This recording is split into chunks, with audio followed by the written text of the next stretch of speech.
Hello, this is a weekly episode of Straight Talk with Sergeant Chuck. In this episode, you're probably going to think it's one of those stories about why someone walked 6 miles through the snow one way to school each day, because I'm going to tell a couple stories from the past. But my point on this episode is there's no success in life or business if you feel entitled. And I can tell that's going on in our country right now in a lot of places. So this is the old guy telling you how it should be. I'm going to take this hat off so you can see my face. So I'm going to start this story off. I was in the Marine Corps. I was in Da Nang. I was on a maintenance detachment working on KC-130s, or the Marine version of an Air Force C-130. There was guys who were corporals like I was, around my age, who were flying as crew members on the C-130s as first mechanics. I asked a couple of the younger flight engineers on those planes what it took to become a first mech and be on the flight crew, and they said, oh, well, with your MOS, or military occupation skill, you won't be able to do that because you don't have the experience in either jet engine mechanics or hydraulics. That seemed like a challenge to me.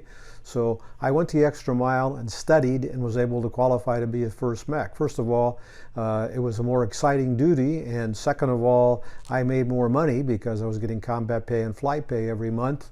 And when you're a young married guy in the military, that extra money turned out pretty good. So the coaching here is do more than what you're asked or expected to do. Whether you're working for somebody, so you want to impress your boss by doing more than you're expected to do, and also you will learn more if you do. If you are a boss, you want to show your employees, you want to lead by example as well as words. If you're leading by example, then when you give the words, they believe the words. If you never do what you expect them to do, you'll be a less effective leader. And then most importantly, go the extra mile for your clients or customers, whatever you should call them. Very, very important stuff. Another thing that I did in the Marine Corps I thought was important was work ethic. When my last 2 years in the Marine Corps, in their wisdom, they sent me to the Naval Air Station in Alameda, California to train reserves, so I was training them on an aircraft I'd never worked on, an A4.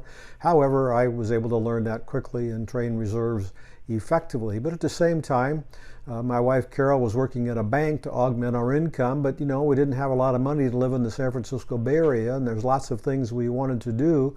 So I became an umpire. In fact, I became quite good at it, so I ended up going from doing softball games on the base to baseball games on the base to softball games for the city of Alameda, 2 a night, sometimes 3-4 days a week.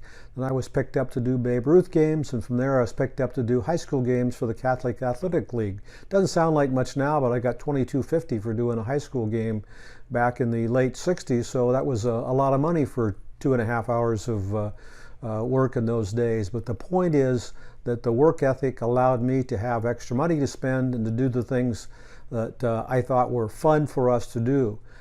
So the point is work ethic and knowing that you're responsible for yourself and your own breaks is the main point. I hate the entitlement mentality. We see a lot of that in all parts of our society today, and if you have that mentality, you're really cutting down on your ability to be successful in life, and certainly be successful in business. We all have to prove ourselves in the world, and we do that by good old-fashioned effort and using our brains. Thank you. I also would like to encourage you to join the Arizona Marketing Association. You can try it for $1 at tryazma.com. Again, tryazma.com. I'm a business coach and consultant, but I only work with people who take action and who I like to be around. But I'm damn good at it, so if you need some help, and we all need coaching, give me a shout. Thanks again.